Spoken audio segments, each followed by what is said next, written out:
I'm now going to introduce our final speaker for today, Harry Anagastaras-Adams, who is the Executive Chairman of KEFI Gold and Copper.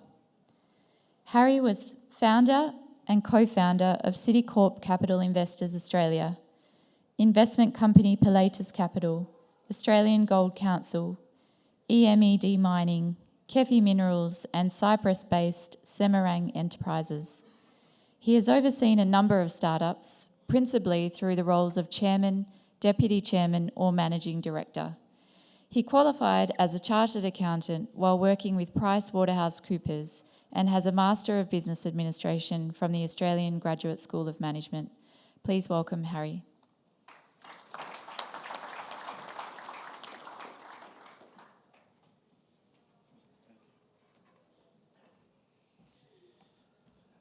I like to think they gave us the last speaking spot to keep the crowds at the conference. And I like to think that if I press the green button, the slides will move. Right. We're at a very critical moment for the mining industry in the Arabian-Nubian Shield, and I think the two countries we're involved with, Ethiopia and Saudi Arabia, but particularly Ethiopia. And I'll just share, I suppose, my reflected thoughts, and I'll skip through some of the slides.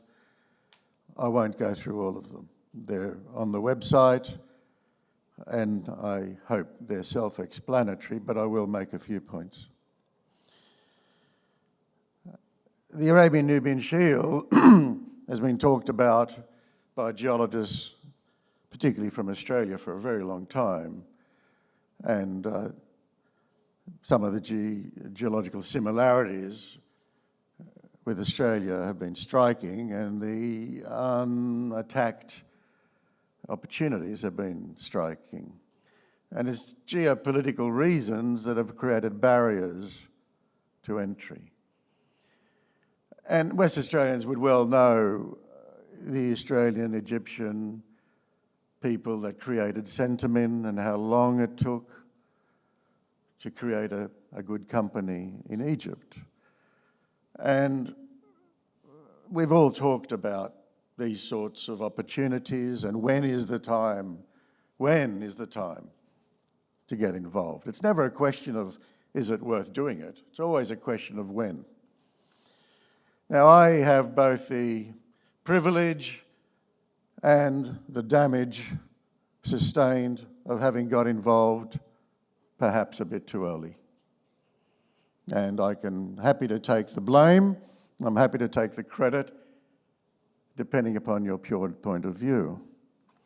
But our company entered the Arabian-Nubian Shield in 2008, and I'd have to say that half of the time in Saudi Arabia was a waste of time for regulatory reasons.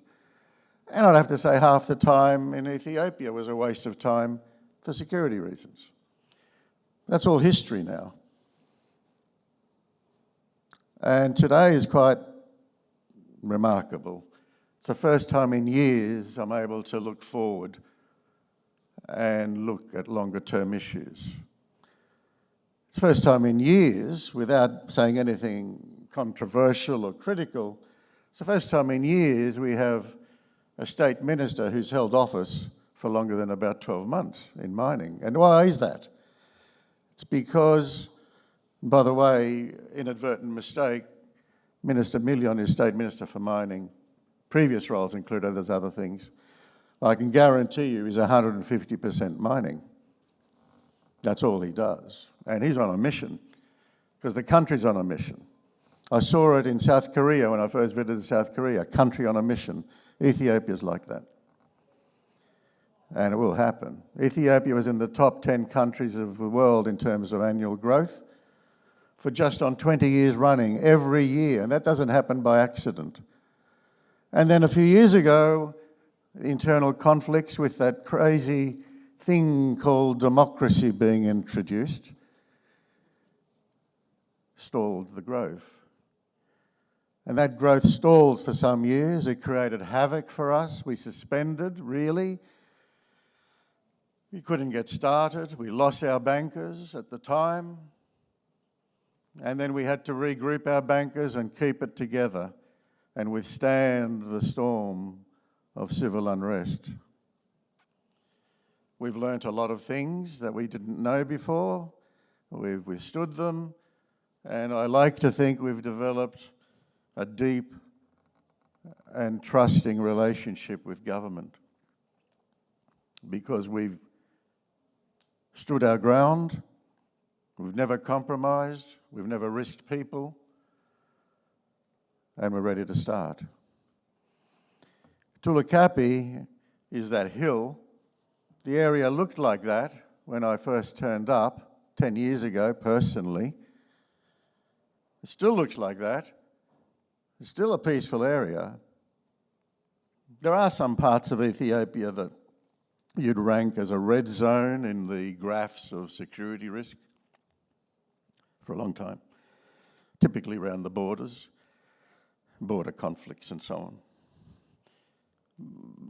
But 99% of the country is green zone, and the last few years has been an exception, and it's not going to last. There's a strong reason that Ethiopia is the only country in Africa that's never been colonized, and that is they're tough people, tough to negotiate with, tough on each other. That's why there were so many changes of minister until Minister Million settled into his groove.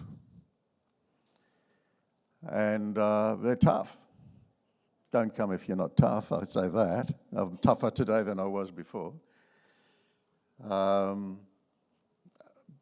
But it's a country that has got remarkable potential and remarkable qualities. It's got a very strong heart. In fact, it stuck with me, frankly. I now have an Ethiopian granddaughter, so it's stuck with me forever. But it's got a very strong heart as a country, and it will deliver.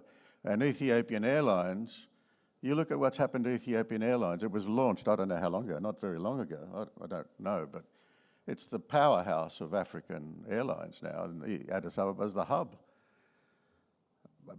You know, mining's a lot slower than airlines, but this will happen. And I haven't even gone into my slides, but I've probably told you everything you need to know. It's a timing thing, and the timing, I believe, is now. Tula Kapi, the funding, we've kept our syndicate together. The AIM market that we're listed on, frankly, is terrible. 2023 has raised less money than any year since the AIM market was created in 1995. What a shocking sort of base for a company to build exploration and development from. So all the money we've raised in the region, at the subsidiary level, from regional banks, regional investors, and we've covered the funding requirement for the project if everybody closes the way they say, and some have already approved it and some have yet to approve it formally. I won't talk about Saudi today because technically it's not Africa, but it is important to make a couple of points that it's the same geology. It looks very different. You can stand on our discoveries, and I repeat the word discoveries, in Saudi Arabia. And you can look around you with binoculars for 360 degrees and you don't see a tree or a person. You can't do that in Ethiopia, in most of Ethiopia, and certainly where we are. There's a lot of people, a lot of trees, a lot of beautiful soil, a lot of vegetation, a lot of ground cover. But the lessons we learned in Saudi is what led us to Ethiopia. We were invited into a company that had fallen onto its knees, and we didn't do anything radical. All we did was assume control. We wheeled in our colleagues from Western Australia who'd done it umpteen times on a fairly classic West Australian open pit KEFI.L with an underground resource beneath. And, it's a wonderful, wonderful, strength of Western Australia that you can mobilise people after 2 or 3 phone calls. You can put together the right sort of skills to attack almost anything in that style of project. And that's all we did. It was not rocket science. And we were ready to rock and roll after 2 or 3 years. Put the financing together, and the country started to change. And we had to slow down. We couldn't get going. Corporate overview. This isn't the time and place to talk statistics, but we have a very low market cap because people need to see things get going. And I believe that's about to happen.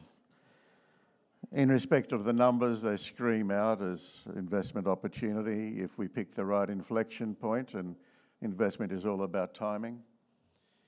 And I think the inflection point is now.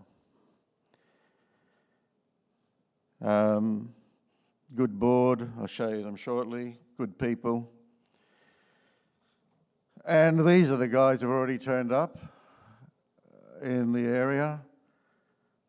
Newmont Barrick, Ivanhoe just turned up, Perseus, and a number of other very decent big players.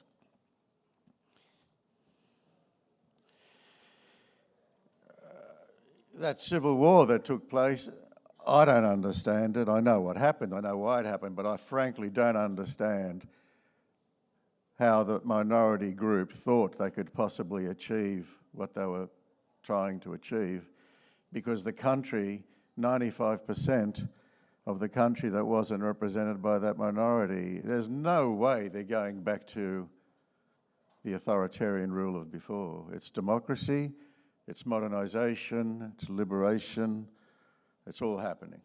I've spent half of the last 10 years in the country. No way is it going backwards. This is going forwards.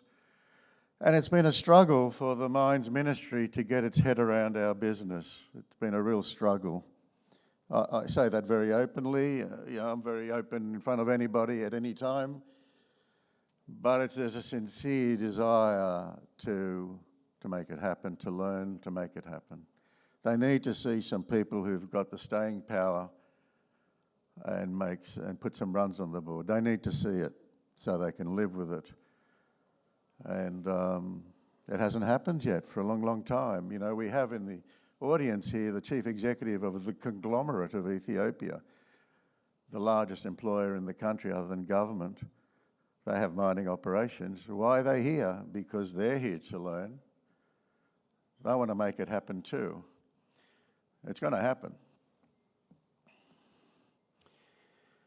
Saudi is a bit similar. It's obviously a monarchy, so the issues of introducing democracy aren't terribly relevant there. But the flip for mining has just happened by royal decree, and some of the problems that we had for years have flipped to the better by royal decree. So we're rock stars in Saudi. We've got the largest exploration team. We've made 2 discoveries. We've got the next 2 development projects, believe it or not. We're a minority shareholder, but we're the technical guys in partnership with a Fortune 100 family office. And this region is going to come alive. I can't tell you the month-by-month line that it'll follow, but it'll come alive.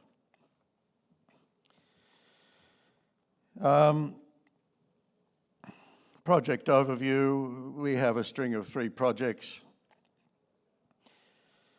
Tula Kapi Gold, where we've literally got lawyers for banks and lawyers for central banks beating each other up as we speak, sorting out the final detail on exchange controls.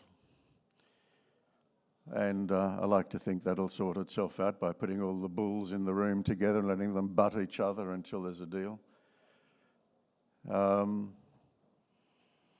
And that's literally happening as we speak, and it's the last big hurdle. We've been given a clear bill of health on the technical side by the due diligence people for the banks who are putting up 2/3 of the money.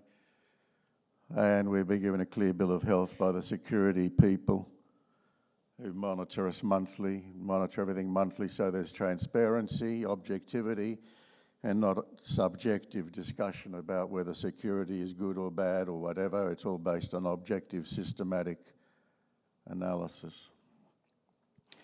And we have two projects behind that in Saudi.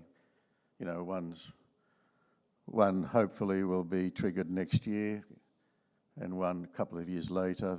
The one a couple of years later is a VMS, already double the size of Tula Kapi in Ethiopia. It's going to take time to sort it out. They're both in feasibility. They're both going to be projects for development, but they've got some way to go before we trigger them. Our market cap versus today's NPV of the three projects combined, or our interest therein, you can see that plenty of opportunity to create wealth from simply de-risking the projects and delivering their progress and startup. It's another way of saying the same thing. The chap who used to run Macquarie Bank mining research some years ago, he set up his own shop called Orior and does this sort of analysis for the industry from Hong Kong, and that's where we rank on various measures. The bottom right-hand measure is average grade compared to the African companies next to it. And the other measures are to do with how far up the value curve are we in terms of market cap versus various measures of underlying value. You can see there's a lot of upside as we de-risk and move forward. The structures are, no time to go through it in detail, but as I said on the left, in Saudi we're a minority. Project finance is available in the country, equity is in the country. You don't need to bring capital to the country.